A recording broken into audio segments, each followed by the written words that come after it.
30 mind-blowing things about the moon. Look up at the night sky right now. Do you see it? That pale, glowing orb that has watched over humanity since before we were even human. The moon. Silent, ancient, familiar. But what if I told you that everything you think you know about that celestial companion hovering above us is barely scratching the surface of one of the universe's most profound mysteries? What if the moon, that object you've seen thousands of times, is harboring secrets so strange, so unsettling, so mind-bending that they challenge our very understanding of our place in the cosmos? Picture this. Right now, as you listen to these words, the moon is actively abandoning us. Every single year, it drifts approximately 3.8 centimeters farther from Earth. Think about that. The very object that has illuminated our nights, inspired our poetry, governed our tides, and perhaps even shaped the evolution of life itself is slowly, inexorably leaving us behind. In the deep future, billions of years from now, the moon will appear as nothing more than a tiny dot in the sky, and the total solar eclipses that have awed humanity throughout history will become physically impossible. We live in a cosmic moment, a brief window in time where the moon appears almost exactly the same size as the sun in our sky. A coincidence so precise, so mathematically improbable, that it borders on the absurd. But that's just the beginning of this story. The moon isn't simply a rock floating in space. It's a time capsule, a witness, a silent recorder of 4.5 billion years of cosmic violence and beauty. Its surface is a battlefield, scarred by impacts that would make our most devastating weapons look like children's toys. Every crater, every ancient lava flow, every grain of dust tells a story that stretches back to the very formation of our solar system. And some of those stories, as we're about to discover, are far stranger than we ever imagined. Before we journey deeper into these lunar mysteries, ask yourself this question: why do we have a moon at all? Not all planets do. Venus doesn't have one. Mercury doesn't either. Mars has 2 pitiful captured asteroids that barely deserve the name. But Earth has the moon. Capital M. The moon. And the relationship between our planet and its satellite is so unusual, so specific, that it has puzzled scientists for generations. The moon is disproportionately large compared to Earth. If you were an alien astronomer observing our solar system from a distant star, you might very well classify the Earth and Moon not as a planet and its satellite, but as a binary planet system. 2 cosmic dancers, locked in an eternal gravitational embrace. So how did this partnership begin? The answer takes us back to a time of unimaginable violence, to the chaotic early days of our solar system when planets were still forming, when massive protoplanets careened through space like cosmic billiard balls. The leading theory, supported by decades of research, computer modeling, and analysis of moon rocks brought back by the Apollo astronauts, is called the giant impact hypothesis. And it reads like something from a science fiction apocalypse. Imagine Earth 4.5 billion years ago. A young planet, still glowing with the heat of its formation, spinning much faster than it does today. A day lasted only about 5 hours. The sky was dark, the surface molten in many places, and Earth was utterly alone. No moon hung in the sky. Then, catastrophe. A Mars-sized protoplanet, which scientists have named Theia after the Greek titan who gave birth to the moon goddess Selene, came hurtling toward Earth on a collision course. Think about the scale of this impact. We're not talking about an asteroid. We're talking about a planet striking a planet. The collision happened at an angle, not head-on. If it had been a direct hit, both planets might have been completely destroyed, shattered into fragments. Instead, Theia struck Earth with a glancing blow at approximately 45 degrees. The impact released energy equivalent to billions of nuclear weapons detonating simultaneously. In an instant, Theia was obliterated. The outer layers of both planets were vaporized, launching an unimaginable amount of material into orbit around Earth. Rock, molten metal, vaporized elements. An incandescent cloud of destruction expanding into space. What happened next is almost beautiful in its violence. That debris cloud, still glowing with heat, began to coalesce. Gravity pulled the fragments together. The material orbiting Earth began to aggregate, piece by piece, collision by collision, forming a ring of molten rock around our wounded planet. And from that ring, over perhaps just 10,000 to 100 million years, a blink of an eye in cosmic time, the Moon was born. It condensed out of Earth's own substance, made from the very material that would have been part of our planet's crust and mantle, mixed with the remnants of destroyed Theia. Here's where it gets even more fascinating. When the Moon first formed from this cosmic collision, it wasn't 384,000 kilometers away as it is today. It was close. Terrifyingly close. Some estimates suggest it may have been as near as 22,000 kilometers from Earth's surface. If you had stood on the primordial Earth and looked up at the sky, you would have seen something that would have dominated your entire field of vision. The Moon would have appeared 15 times larger in the sky than it does today, a massive, glowing presence that covered a huge portion of the heavens. Can you imagine that? Can you picture standing beneath such an enormous celestial body, watching it arc across the sky? And the effects on Earth would have been catastrophic and magnificent. Remember, I mentioned that the Moon causes our tides today. The gravitational pull of the Moon creates the bulge in Earth's oceans, causing the rhythmic rise and fall of sea levels we call tides. But when the Moon was that close, the tidal forces weren't gentle. They were apocalyptic. Instead of tides of a few meters, Earth experienced tides of liquid rock. The entire planet deformed under the Moon's gravitational stress. Massive waves of molten material surged across the surface. The tidal heating was so intense that it kept both Earth and the Moon molten for millions of years. This brings us to one of the most mind-blowing aspects of the Moon. It has been the primary architect of Earth's stability, and therefore possibly of life itself. You see, Earth has a 23.5-degree tilt to its axis, and this tilt is remarkably stable over millions of years. That stability gives us our seasons, our climate zones, our relatively predictable weather patterns. And the reason Earth's tilt remains stable is the Moon. The Moon's gravitational influence acts as a stabilizer, preventing Earth's axis from wobbling chaotically.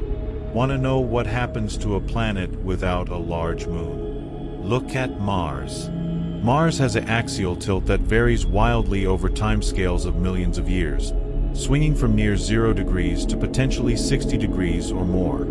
Imagine living on a planet where, over geological time, the poles could point almost directly at the sun, or where the equator could become the coldest region. The climate chaos would be unimaginable. Stable, complex life would struggle to evolve in such conditions. But Earth, blessed with its massive lunar companion, has enjoyed billions of years of climate stability. And in that stable environment, life flourished, evolved, diversified, and eventually produced beings capable of looking up at the Moon and wondering about their place in the cosmos. But here's a question that should send chills down your spine. What happens as the Moon continues to drift away? As that 3.8 centimeters per year adds up over millions and billions of years? Scientists have calculated that eventually, Earth's rotation will slow down so much due to tidal braking that a day will last not 24 hours, but 47 hours. Earth and the Moon will become tidally locked to each other, just as the Moon is already tidally locked to Earth. One face of Earth will permanently face the Moon, and one face of the Moon will permanently face Earth. But long before that happens, the Moon's stabilizing influence will weaken. Earth's axial tilt may begin to vary more dramatically. Our climate could become less stable. The very conditions that allowed life to thrive could begin to deteriorate. Of course, this is all happening on timescales of billions of years, and the Sun will likely expand into a red giant and consume both Earth and Moon long before these scenarios fully play out. But it's a sobering reminder that the cosmic conditions that seem so permanent and unchanging are actually temporary, fleeting, a brief moment of stability in an ever-changing universe. Now, let's talk about what the Moon actually is. physically. You've seen it countless times. But have you really thought about what you're looking at? The moon is not a perfect sphere. It's slightly egg-shaped, with a pointed end directed toward Earth. This deformation is a fossil, frozen in stone, of the time when the moon was molten and Earth's gravity stretched it like taffy. When the moon cooled and solidified, it locked that shape in place. The moon is literally a frozen record of ancient tidal forces. And the moon's interior? For decades, scientists debated whether the moon had a core like Earth does. Earth has a molten outer core of liquid iron and nickel, and a solid inner core. These generate our magnetic field, which protects us from solar radiation. The moon has no global magnetic field today, but recent seismic data from instruments left behind by Apollo astronauts have confirmed that the moon does have a small core. It's tiny compared to Earth's, perhaps only 20% of the moon's total radius. But it's there. A solid inner core, a liquid outer core, and then a partially molten boundary layer. This discovery raised new questions. If the moon has an iron core, where did that iron come from? It fits with the giant impact hypothesis, suggesting that some of Thea's core material merged with the moon during its formation. Here's something that will change how you look at the moon tonight. The moon rings like a bell. This isn't a metaphor. When Apollo astronauts deliberately crashed spacecraft into the lunar surface to create seismic waves for scientific instruments to detect, they discovered something bizarre. On Earth, when an earthquake happens, the seismic waves die out relatively quickly, within minutes. The moon. When the impact occurred, the moon vibrated and resonated for hours. One impact caused detectable vibrations for more than 3 hours. The moon rang like a gong struck by a hammer. Why? The leading theory is that the moon's interior structure, with layers of different densities and a network of deep fractures, causes seismic waves to scatter and reflect rather than dissipate. It's as if the moon is more like a hollow bell than a solid ball, though it's not actually hollow. That strange resonance tells us something profound about the moon's internal structure, something we still don't fully understand. And yes, the moon experiences earthquakes, or rather, moonquakes. Between 1969 and 1977, Apollo astronauts placed seismometers on the lunar surface, and these instruments detected thousands of moonquakes. There are several types. Deep moonquakes occur about 700 kilometers below the surface and are probably caused by tidal stresses from Earth's gravity. Thermal moonquakes are caused by the extreme temperature changes on the lunar surface. Meteorite impacts cause vibrations. And most intriguingly, there are shallow moonquakes, occurring just 20 to 30 kilometers below the surface, which can be surprisingly powerful, reaching up to 5.5 on the Richter scale and lasting for an unusually long time, sometimes over 10 minutes. Recent analysis of these decades-old seismic records has revealed something concerning for future lunar explorers. These moonquakes suggest that the moon may have an active tectonic system. Not plate tectonics like Earth, but something. The moon is shrinking. As its interior slowly cools, the moon contracts, and that contraction creates stress. The lunar crust, unable to accommodate this shrinkage smoothly, fractures and buckles, creating cliff-like features called lobate scarps. These scarps can be tens of meters high and extend for kilometers. And they're geologically young, forming within the last 50 million years, perhaps even continuing to form today. So the moon, far from being a dead, unchanging rock, is actually a geologically active world, creaking and groaning and slowly crumpling in on itself. Let's talk about the lunar surface itself, because it's far stranger than most people realize. When you look at the moon, you see light and dark patches. Ancient cultures saw these patterns as a face, the famous man in the moon, or a rabbit, or various other figures depending on the culture. But those dark patches, called Maria, Latin for seas, are actually vast plains of ancient solidified lava. Billions of years ago, massive asteroid impacts punched through the lunar crust, and lava from the moon's interior welled up and flooded these impact basins, creating the smooth, dark plains we see today. The lighter areas are the lunar highlands, the ancient, heavily cratered original crust of the Moon. This material is lighter in color because it's composed primarily of a rock called a northocite, rich in calcium and aluminum. The entire lunar surface is covered in a layer of dust and fragmented rock called regolith, created by billions of years of meteorite impacts. This isn't like sand or soil on Earth. Lunar regolith is made of tiny, jagged, razor-sharp particles. Because there's no wind or water on the Moon to smooth and round these particles, they remain angular and abrasive. And here's where it gets problematic for human exploration. Lunar dust is incredibly dangerous. The Apollo astronauts discovered this the hard way. The dust stuck to everything. It clung to their spacesuits with almost magnetic tenacity. It abraded the layers of their suits. When they brought it into the lunar module, it filled the air, and they breathed it in. And they described the smell as like gunpowder or spent ammunition. Eugene Cernan, commander of Apollo 17, said, "I think dust is probably one of our greatest inhibitors to a nominal operation on the Moon. But it's worse than just being a nuisance. Lunar dust particles are so fine and so jagged that they can work their way into mechanical systems and destroy them. They can damage seals, scratch visors, and irritate astronauts' lungs. Long-term exposure could cause serious respiratory problems, similar to the lung diseases that plague miners on Earth. And because the dust is electrostatically charged due to solar radiation, it levitates above the lunar surface, creating a thin haze that can be seen in photographs taken during lunar sunrise and sunset. This electrostatic charge makes the dust even more clingy and difficult to manage. Now, think about this.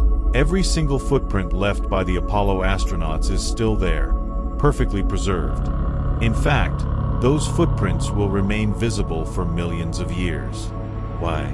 Because the Moon has no atmosphere, no wind to blow them away, no rain to erode them, no geological processes to quickly resurface the terrain. Those boot prints in the lunar regolith are like fossils, frozen moments in time from 1969 to 1972 when 12 human beings walked on another world. Neil Armstrong's first footprint on the Moon will outlast every monument humanity has ever built on Earth.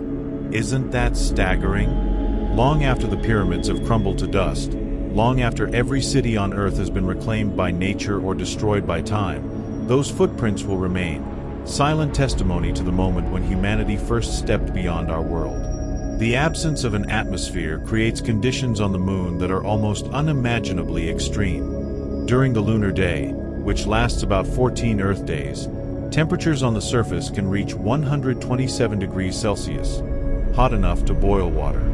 Then, during the lunar night, also 14 Earth days long, temperatures plummet to negative 173 degrees Celsius. That's a temperature swing of 300 degrees Celsius. No place on Earth experiences anything remotely comparable. And this happens in a total vacuum, or near vacuum. The Moon does have an extremely tenuous exosphere, so thin that it's essentially indistinguishable from vacuum, composed of stray atoms of helium, neon, hydrogen, and argon. Without an atmosphere, there's no protection from radiation. The Moon is constantly bombarded by cosmic rays, solar wind, and solar flares. During a major solar flare, the radiation dose on the lunar surface could be lethal to an unprotected human within hours. This is one of the major challenges for establishing a permanent human presence on the Moon. Habitats would need to be heavily shielded, possibly built underground or covered with meters of lunar regolith to protect inhabitants from radiation. And yet, despite these harsh conditions, there's water on the Moon. This discovery fundamentally changed our understanding of our satellite. For decades, the Moon was thought to be bone dry, completely desiccated by its formation and billions of years of solar bombardment. But in recent years, multiple missions have detected signatures of water ice in permanently shadowed craters near the lunar poles. These craters never see sunlight. They're some of the coldest places in the entire solar system, cold enough that water ice can remain stable for billions of years. How did water get there? Possibly from comet impacts. Possibly from chemical reactions between solar wind and lunar rocks. Possibly both. The discovery of lunar water is tremendously important for future exploration. Water is heavy, and bringing it from Earth is expensive. But if astronauts can extract water from lunar ice, they can drink it, use it for growing plants, and, most importantly, split it into hydrogen and oxygen. Oxygen for breathing, hydrogen and oxygen for rocket fuel. The moon could become a refueling station, a waypoint for deeper space exploration. Water on the moon transforms it from a barren rock into a potential resource, a stepping stone to the rest of the solar system. But here's something truly bizarre that was discovered only recently. The moon is rusting. Yes, rusting. Rust is iron oxide, and it forms when iron reacts with oxygen in the presence of water. But the moon has virtually no oxygen, almost no water, and its surface is constantly scoured by the solar wind, which is a reducing agent that should prevent oxidation. And yet, data from India's Chandrayaan-1 mission detected the spectral signature of hematite, a form of rust, in the lunar polar regions. How is this possible? The leading theory is that oxygen from Earth's atmosphere is actually reaching the moon. Earth's magnetic field has a long tail that extends beyond the moon's orbit. During certain parts of the moon's orbit, it passes through this magnetotail, which could carry oxygen ions from Earth's upper atmosphere. These oxygen ions, combined with the trace amounts of water ice and the iron in lunar rocks, could be creating rust on the moon. If this theory is correct, it means Earth is slowly painting the moon with our own oxygen, a chemical signature of our planet left on the surface of another world. Let me ask you something. Have you ever noticed that the moon always shows us the same face? You've seen the man in the moon, the familiar pattern of light and dark, but you've never seen the far side of the moon, not with your own eyes. This isn't a coincidence. The moon is tidally locked to Earth, meaning its rotation period exactly matches its orbital period. It takes 27.3 days for the moon to rotate once on its axis, and it takes 27.3 days for the moon to orbit Earth. The result is that one hemisphere of the moon permanently faces Earth, and the other permanently faces away. This tidal locking is the result of billions of years of gravitational interaction. Earth's gravity created tidal bulges on the moon when it was still molten. These bulges experienced drag, which gradually slowed the moon's rotation until it became locked. And here's the thing, Earth is also being tidally locked to the moon, just much more slowly because Earth is more massive. Eventually, as I mentioned earlier, Earth's rotation will slow until one side of Earth permanently faces the moon. But that won't happen for billions of years. Now, the far side of the moon, often mistakenly called the dark side, is one of the most fascinating and mysterious regions in the solar system. It's not dark in the sense of never seeing sunlight. It experiences day and night just like the near side. But it was dark to humanity, completely unknown, until 1959 when the Soviet Luna 3 spacecraft sent back the first grainy images. What those images revealed was shocking. The far side looks completely different from the near side. While the near side has large, smooth maria, those ancient lava plains, the far side is almost entirely highlands, heavily cratered, rugged, ancient terrain. Why are the two hemispheres so different? This is called the lunar far side highlands problem, and it's still not fully resolved. Several theories have been proposed. One suggests that the crust is thicker on the far side, making it harder for lava to break through and flood impact basins. But why would the crust be thicker? One intriguing hypothesis proposes that the moon once had a second, smaller moon, formed from the same impact that created the moon. This tiny companion orbited Earth along with the moon for millions of years before eventually colliding with the moon in a slow-motion impact. Because the collision speed was low, it didn't create a crater. Instead, the small moon splattered across one hemisphere, thickening the crust and creating the highlands we see today. This is speculative, of course, a theory among several, but the idea that the moon might have consumed its own sibling is both eerie and poetic. The far side has another unique characteristic. It's the quietest place, in terms of radio waves, in the inner solar system. Earth is noisy. Our civilization broadcasts radio waves in all directions. Every cell phone, every Wi-Fi router, every television station creates a fog of electromagnetic noise. Even the far side of Earth, the side facing away from human civilization, reflects and scatters these signals. But the far side of the moon is shielded by the moon's entire bulk. No radio waves from Earth can reach it. For radio astronomers, it's paradise, a perfect location to place telescopes that could listen to the faint whispers of the early universe without interference. There are serious proposals to establish radio observatories on the lunar far side for precisely this reason. Let's turn our attention to one of the most spectacular phenomena involving the moon: solar eclipses.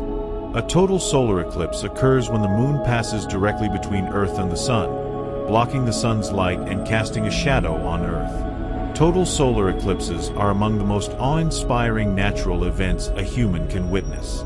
The sky darkens in the middle of the day. Stars become visible. The temperature drops. The sun's corona, its outer atmosphere, becomes visible as a shimmering halo around the black disk of the moon. People have been known to weep, to scream, to fall to their knees at the sight. But here's the thing that should absolutely blow your mind. Total solar eclipses are a cosmic accident, an absurd coincidence so unlikely that it borders on the miraculous. The sun is about 400 times larger in diameter than the moon. And the sun is also, coincidentally, about 400 times farther from Earth than the moon. These two factors almost exactly cancel out, making the sun and moon appear almost exactly the same size in our sky. This perfect size matching means that during a total solar eclipse, the moon covers the sun's disk completely, but just barely, allowing us to see the corona. This situation is temporary, cosmically speaking. Remember, the moon is slowly moving away from Earth. In the distant past, the moon was closer and appeared larger, and total eclipses would have completely obscured the corona. In the far future, the moon will be farther away and appear smaller, unable to completely cover the sun. We live in the narrow window of time, spanning perhaps a few 100 million years out of the billions of years of the solar system's existence, when perfect total solar eclipses are possible. We are living in a cosmically privileged moment. Isn't that extraordinary? Of all the intelligent species that might evolve on Earth over the eons, we happen to exist at the exact time when we can witness this perfect alignment. And this has consequences beyond just beauty.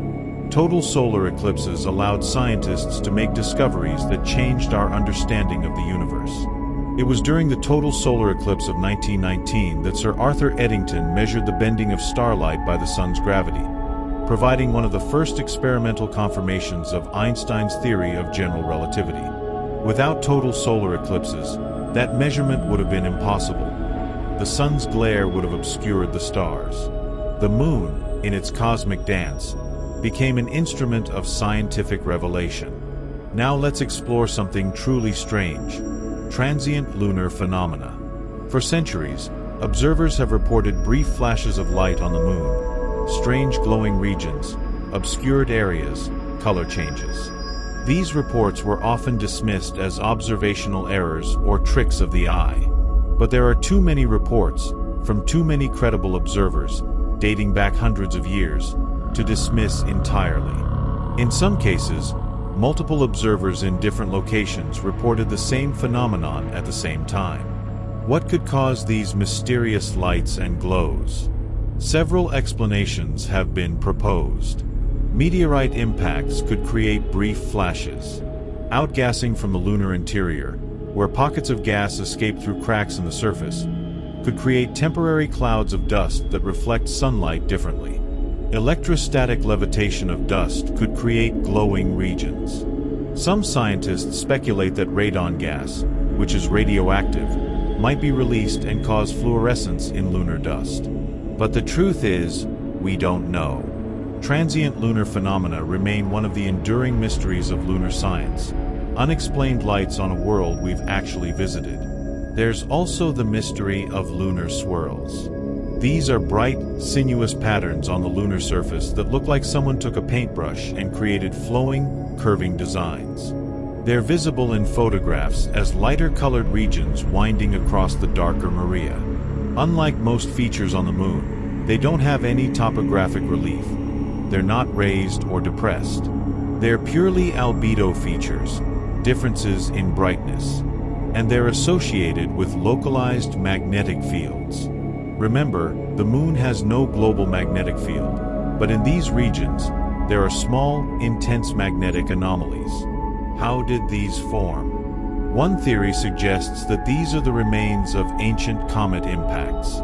When a comet hit, its magnetic field became imprinted in the lunar rock, and this magnetic field protects the surface from solar wind, preventing it from darkening over time and creating the bright swirls. But this is speculative. Lunar swirls are beautiful, bizarre, and unexplained. Here's another mind-blowing fact. The Moon has a tail. Like a comet. Discovered by satellites in the 1990s and confirmed by subsequent observations, the Moon creates a stream of sodium atoms that extends hundreds of thousands of kilometers into space, in the direction opposite the Sun. Solar radiation hits sodium atoms in the lunar regolith and knocks them free. These atoms then get pushed away by radiation pressure, creating a tail. It's invisible to the naked eye, detectable only with specialized instruments, but it's there. The Moon is, in a sense, a slow-motion comet, shedding atoms into space. Let's talk about human artifacts on the Moon. We tend to think of the Moon as pristine and untouched, but that's no longer true. There are over 100 objects on the lunar surface left by human missions. 6 American flags, though they've likely been bleached white by solar radiation. Lunar rovers, still parked where astronauts left them. Descent stages of lunar modules. Bags of human waste, jettisoned to save weight for the return trip. Tools. Experiments. Plaques.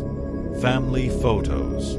And most poignantly, a small aluminum sculpture called Fallen Astronaut, placed by the Apollo 15 crew along with a plaque bearing the names of astronauts and cosmonauts who had died in the pursuit of space exploration. There's also something wonderfully strange. Moon trees. During the Apollo 14 mission in 1971, astronaut Stuart Roosa carried seeds from 5 different species of trees in his personal kit. These seeds orbited the Moon in the command module while Roosa's crewmates walked on the surface. After returning to Earth, the seeds were germinated, and the resulting seedlings were planted across the United States and around the world. These moon trees, which spent time in lunar orbit, have grown and thrived. Some are still alive today. There's a loblolly pine at the White House, a sycamore at NASA's Goddard Space Flight Center. Living monuments to a journey around the Moon. Now, I want to take you back in time, deep time, to consider the Moon's influence on the history of life on Earth. The Moon has been Earth's companion for 4.5 billion years. Life emerged on Earth somewhere around 3.5 to 4 billion years ago. This means that for the entire history of life on Earth, the Moon has been there, a presence in the sky, exerting its influence. The tides it creates aren't just ocean tides. The Moon also creates tides in Earth's crust, raising and lowering solid rock by centimeters. It creates tides in the atmosphere. The Moon's gravity is a constant force shaping our planet. Some researchers have speculated that tidal pools, regions where seawater is trapped and concentrated by tidal action, may have been crucial environments for the origin of life. The rhythmic filling and emptying, the concentration of organic molecules, the energy provided by the tidal cycle, these could have been the crucible where chemistry became biology. If this is true, then the Moon isn't just a passive observer of life on Earth. It may have been midwife to life itself. And the Moon's influence continued throughout evolutionary history. Many organisms have biological rhythms tied to lunar cycles. Corals spawn in synchrony with the full moon. Sea turtles nest according to lunar phases. Certain fish and invertebrates coordinate their reproduction with the tides. Even some mammals show behavioral changes linked to the lunar cycle, though the mechanisms are often unclear. The famous, though scientifically unsupported, belief that the full moon affects human behavior, leading to more crime, more births, more psychiatric episodes, persists despite studies showing no statistical correlation. And yet the myth persists, perhaps because the moon is so visually dramatic when full, so present and commanding in the night sky, that it feels like it should have power over us. But here's something that does have scientific support. The moon affects Earth's rotation and the length of our day. Tidal friction, the interaction between Earth's rotation and the moon's gravity, is gradually slowing Earth's spin. A day is getting longer by about 1.7 milliseconds per century. When the moon first formed and was close to Earth, a day might have been only 5 hours long. By 620 million years ago, a day was about 21.5 hours. The gradual lengthening of the day has continued throughout Earth's history.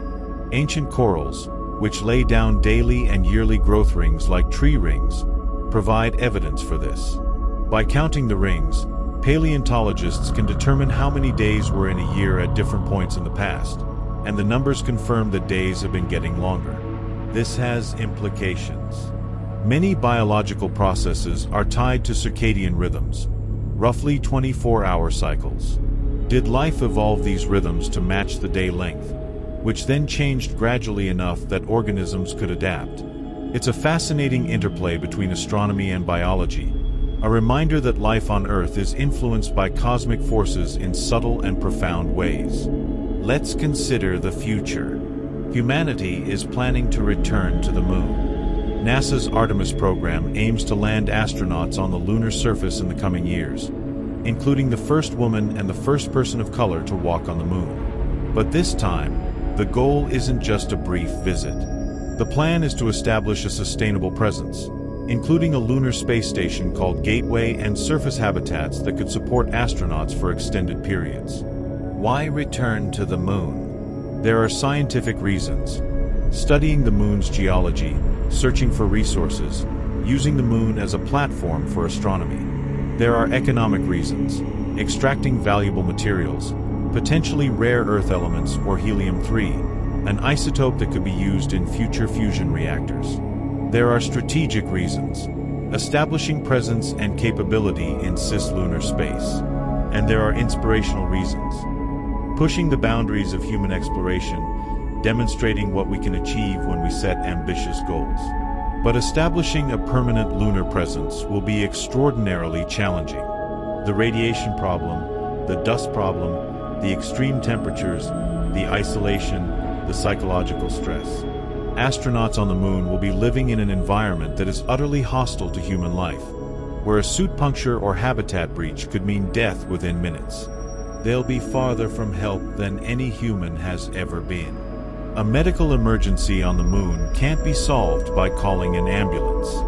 Resupply missions will be expensive and infrequent. Lunar colonists will need to be as self-sufficient as possible, extracting water from ice, producing oxygen from lunar rocks, growing food in greenhouses. And there are ethical questions too. Who owns the moon? The Outer Space Treaty of 1967, signed by over 100 countries, states that outer space, including the moon, is not subject to national appropriation. No country can claim sovereignty over the moon. But the treaty is less clear about the rights of private companies or individuals to extract and use lunar resources. As commercial interest in space grows, these questions become increasingly urgent. Will the moon become a shared commons, a resource for all humanity? Or will it be divided and exploited, a new frontier for competition and conflict? There's also the question of planetary protection, but in reverse. Usually, planetary protection refers to preventing contamination of other worlds with Earth life. But what about the moon? Should the Apollo landing sites be preserved as historical sites, protected from future development? Neil Armstrong's footprints, the abandoned equipment, the flags, these are artifacts of immense historical significance. Some have proposed designating these sites as World Heritage Sites, off-limits to disturbance.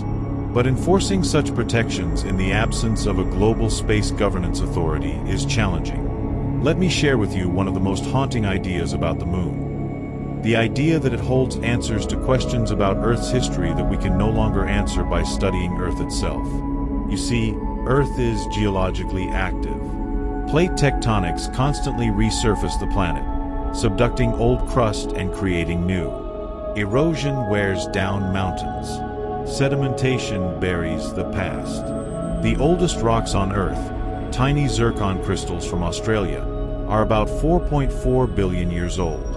The oldest large rock formations are around 4 billion years old. Everything older has been destroyed, recycled, obliterated by geological processes. But the moon? The moon is geologically dead, or nearly so. Its surface is a pristine record of the early solar system. The rocks brought back by Apollo astronauts include samples 4.5 billion years old as the solar system itself. The lunar highlands preserve the primordial crust, the anorthosite that crystallized from the magma ocean that covered the young moon. By studying the moon, we're studying a time capsule from the birth of the Earth-Moon system. And there's more. During the period known as the Late Heavy Bombardment, approximately 4 billion years ago, the inner solar system experienced a dramatic increase in asteroid and comet impacts. The evidence for this is written clearly on the moon's face. The large impact basins like Imbrium, Serenitatis, Crisium all date to this period. On Earth, impacts of this magnitude would have been catastrophic, possibly sterilizing the surface, boiling the oceans. The fact that life survived, or possibly even originated after this bombardment, is remarkable. But our direct evidence from Earth is sparse because those rocks are gone. The moon, however, preserves the record. Lunar rocks are scarred by this bombardment. By studying them, we can reconstruct what Earth must have endured. In a very real sense, the moon is a museum of Earth's history, holding memories that Earth itself has forgotten. Now, let's dive into some of the most speculative and controversial ideas about the moon. There are fringe theories that the moon is artificial, a spacecraft or a hollow construction placed in orbit by an advanced civilization. These ideas have no scientific support whatsoever, but they persist in popular culture, fueled by misunderstandings and the moon's genuinely strange properties. The moon rang like a bell finding, for instance, has been misinterpreted to suggest the moon is hollow. It's not. The ringing is explained by the moon's internal structure and the way seismic waves propagate through it. Another persistent myth is that the Apollo moon landings were faked.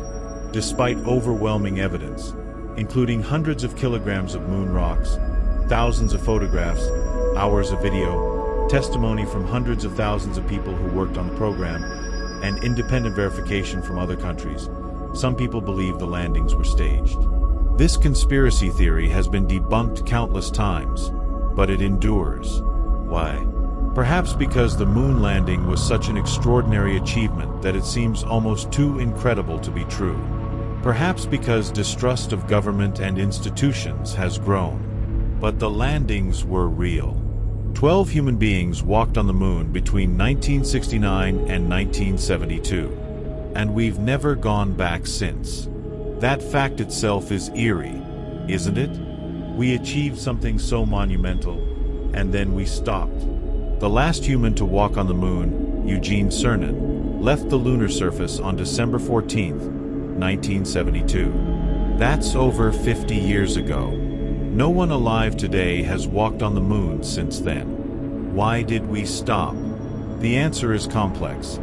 Cost, changing political priorities, waning public interest, lack of clear objectives beyond the initial achievement. The Apollo program was driven by Cold War competition, a space race between superpowers. Once the race was won, the motivation faded. The remaining Apollo missions were canceled. Plans for lunar bases, for missions to Mars, were shelved. The grand vision of space exploration contracted.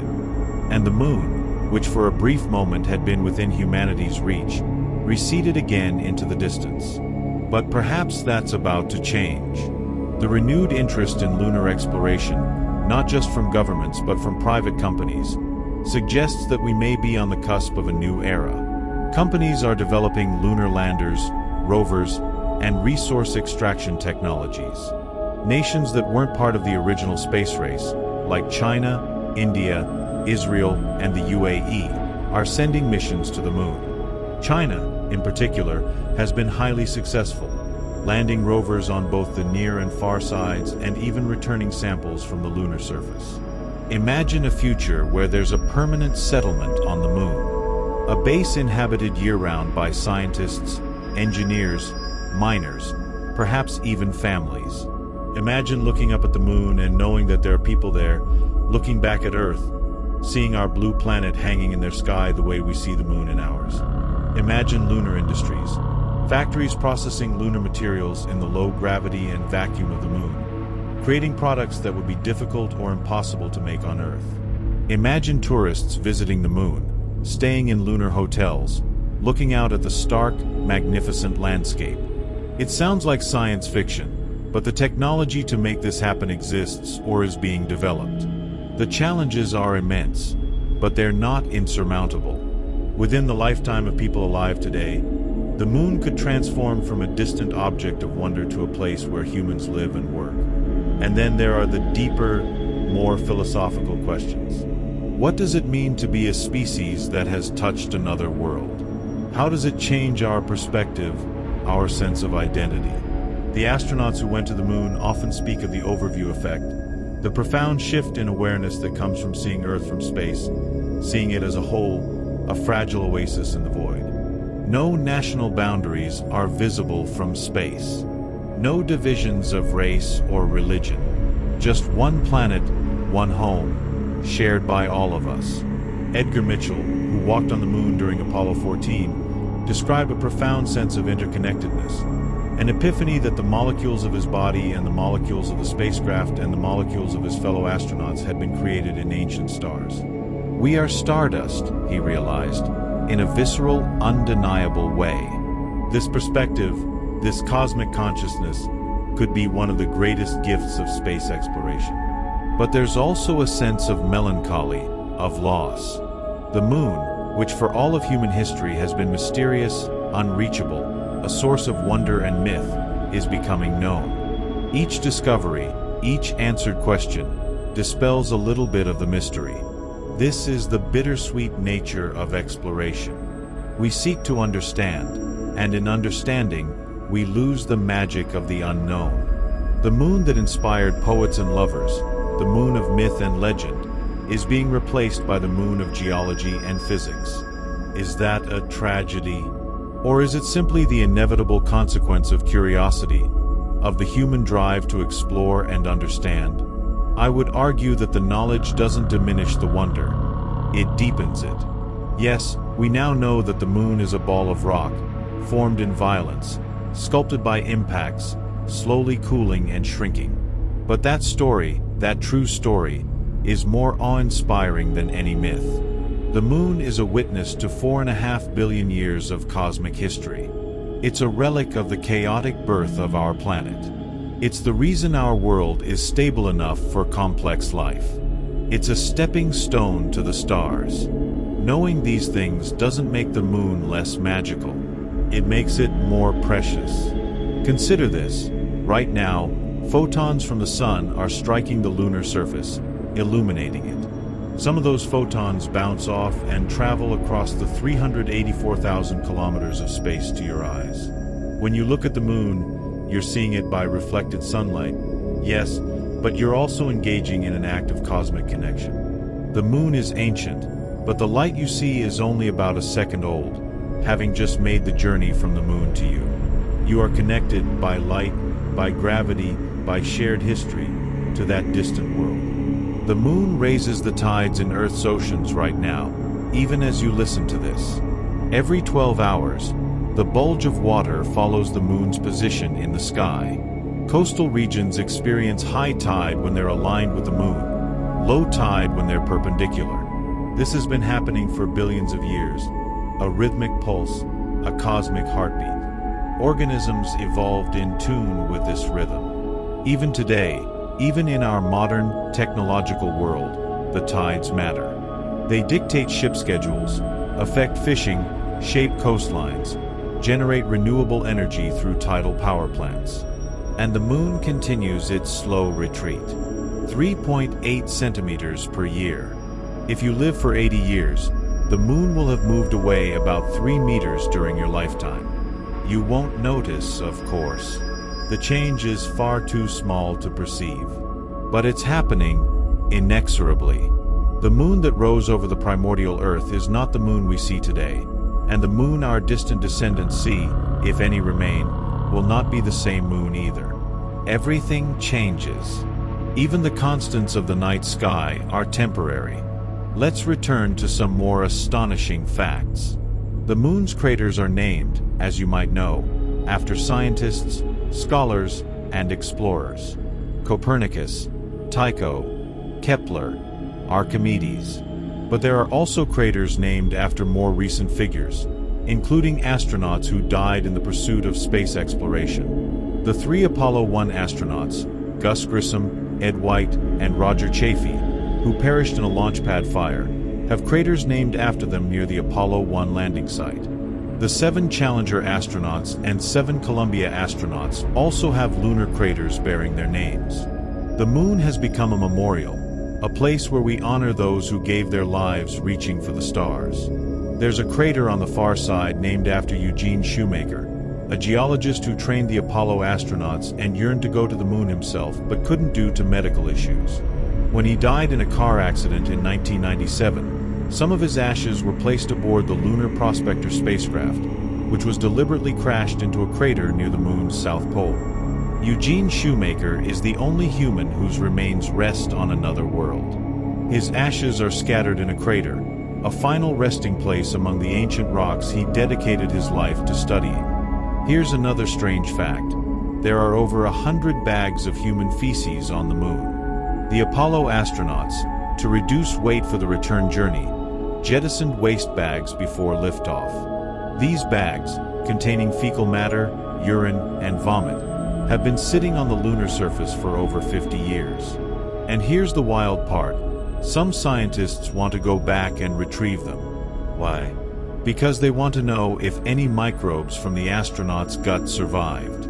If bacteria could survive in those bags, in the vacuum, radiation, and temperature extremes of the moon, it would tell us something important about the limits of life, about the potential for contaminating other worlds, and about the resilience of terrestrial organisms. It's unlikely anything survived, but it's worth checking. The moon's harshest environment might be a laboratory for studying extremophile survival. Let's talk about gravity anomalies. When spacecraft orbit the moon, their trajectory is affected by the moon's gravitational field. And that gravitational field is not uniform. There are regions, particularly beneath the large impact basins, where gravity is stronger than expected. These are called mass concentrations, or mascons. They're caused by dense material beneath the surface, probably the solidified remains of the mantle material that welled up after massive impacts. Mascons are so strong that they can perturb the orbit of a spacecraft, causing it to speed up or slow down slightly as it passes over them. Early lunar satellites, before mascons were understood, sometimes crashed because their orbits decayed unexpectedly due to these gravitational anomalies. The moon's gravity is lumpy, uneven, a reflection of its violent history. And here's something to consider. The moon is the 5th largest moon in the solar system. Jupiter's Ganymede is the largest, Saturn's Titan is 2nd, Jupiter's Callisto is 3rd, Jupiter's Io is 4th, and then comes our moon. But relative to the size of its planet, the moon is the largest. It's a quarter the diameter of Earth. No other planet in the solar system has a moon that's proportionally so large, except for Pluto and its moon Charon. But Pluto isn't even considered a planet anymore. It's a dwarf planet. This unusual size ratio is part of what makes the Earth-Moon system so special and supports the idea that it formed through a unique event, the giant impact. Let me share one more eerie thought. The moon is moving away, but eventually, in the very far future, it might come back. This is highly speculative, But some models suggest that once the Earth and Moon are tidally locked to each other billions of years from now, the Sun will have begun its red giant phase. As the Sun expands and loses mass, its gravitational hold on the planets weakens. The dynamics of the Earth-Moon system could change. It's possible, though far from certain, that the Moon's orbit could begin to decay, bringing it closer to Earth again. Eventually, it might cross the Roche limit, the distance at which tidal forces overcome the Moon's self-gravity, and the Moon would be torn apart, forming a ring system around Earth. But this is so far in the future, and involves so many uncertainties, that it's more thought experiment than prediction. Still, it's a haunting idea. The Moon, which formed from the debris of a planetary collision, might end its existence by being torn apart and once again becoming a debris field. But let's bring our focus back to the present and near future. What are the biggest unsolved mysteries about the Moon? There are many. The exact details of its formation are still debated. The cause of the difference between the near and far sides is not fully understood. The source of transient lunar phenomena remains unexplained. The precise composition of the Moon's core is uncertain. The history and evolution of its magnetic field are unclear.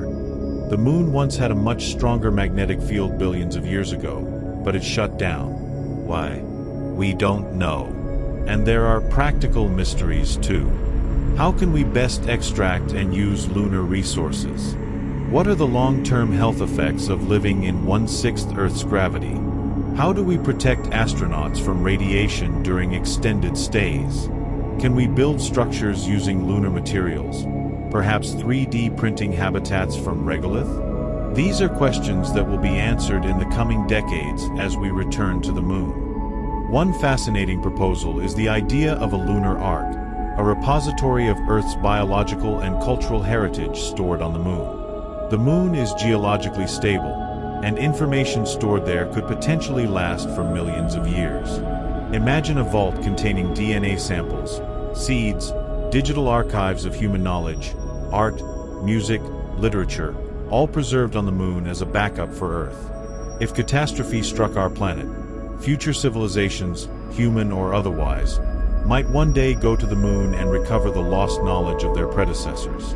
It's a modern echo of ancient ideas about the Moon as a place of memory and preservation. There's also been serious discussion about using the Moon as a base for astronomical observations. A telescope on the far side, shielded from Earth's radio noise, could observe the early universe in radio wavelengths that are completely drowned out on Earth. A liquid mirror telescope, using a rotating dish of liquid to form a mirror, could be built relatively easily in the Moon's low gravity and vacuum. The lack of atmospheric distortion means optical telescopes on the Moon could achieve incredible clarity. The Moon could become one of the premier locations for astronomy in the solar system. Think about the irony. The Moon, which has inspired humans to look up and wonder about the cosmos, could become a platform from which we look even deeper into that cosmos, seeing farther back in time, closer to the Big Bang than ever before. Now, let me bring this to a close with a reflection on what the Moon means to us, beyond the science, beyond the facts.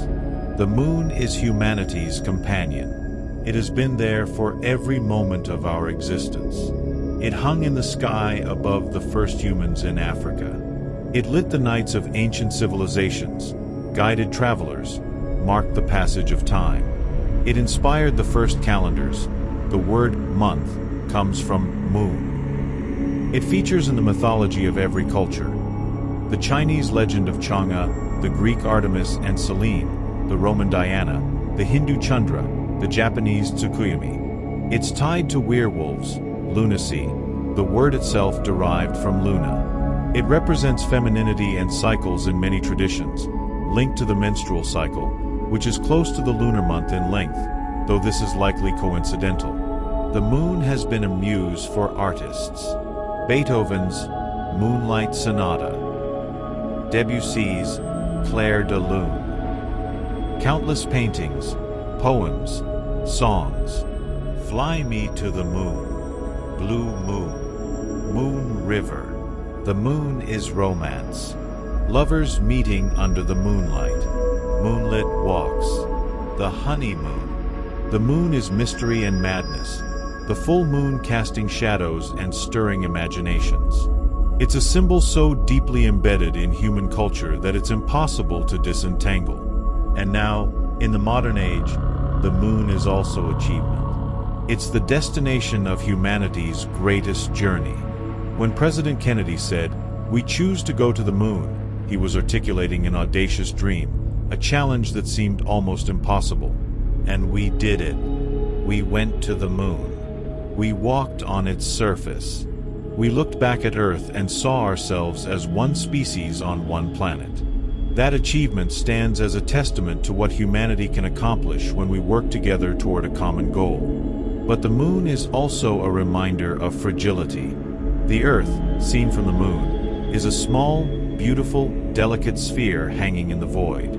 It's the only home we've ever known, the only place in the universe where we know life exists. Seeing that image, the Earthrise photo taken by Apollo 8, shows our planet rising above the lunar horizon, a blue and white jewel against the blackness of space. It changed how we see ourselves. It launched the environmental movement. It made visceral the fact that we're all on this planet together, sharing a common fate. So what is the moon? It's a world born in fire, shaped by impacts, sculpted by time. It's a gravitational anchor, a climate stabilizer, a maker of tides. It's a museum of the early solar system, a time capsule of Earth's forgotten past. It's a destination for future explorers, a source of resources, a stepping stone to the rest of the universe. It's a cultural icon, a symbol, a muse. It's a mirror in which we see ourselves reflected, our hopes and fears, our smallness and our grandeur. And it's out there right now, silent and patient, waiting for us to return, waiting to reveal more of its secrets, waiting, perhaps, to become not just a place we visit, but a place we live, a second home for humanity. The next time you look up at the moon, remember, you're looking at a world, a real, physical place with mountains and valleys, craters and plains. A place where human footprints still mark the dust. A place that has shaped your world in ways you've never fully appreciated. A place that's moving away from you, slowly, inexorably, on a journey that began 4.5 billion years ago and will continue long after you're gone. And maybe, just maybe, ask yourself, will I ever stand on the moon? Will my children? Will humanity make the moon a living world, filled with domes and habitats and the laughter of children born under 1/6 gravity, who will look up and see Earth hanging in their sky, always in the same position, watching over them? The moon's story is still being written. Its mysteries are still unfolding. And the most incredible chapters may be yet to come. Chapters in which we're not just observers but participants, not just studying the moon but living on it, becoming, in a sense, citizens of two worlds. The moon has been humanity's silent companion for all of history. Perhaps it's time we became neighbors. Perhaps it's time we stopped merely gazing at the moon and started truly living with it, understanding it, cherishing it not just as a beautiful object in the sky, but as a world in its own right, a world with its own stories, its own wonders, its own potential. The moon is waiting. The question is, are we ready to answer its call? Are we ready to return? Not as visitors this time, but as residents, as stewards, as the next chapter in the extraordinary story of the moon and Earth, two worlds bound together by gravity, by history, and now, perhaps, by destiny? The moon's mysteries stretch back billions of years, and they stretch forward into a future we can barely imagine. And that future, that undiscovered country among the stars, begins just 384,000 kilometers away, on the surface of the world we call the moon.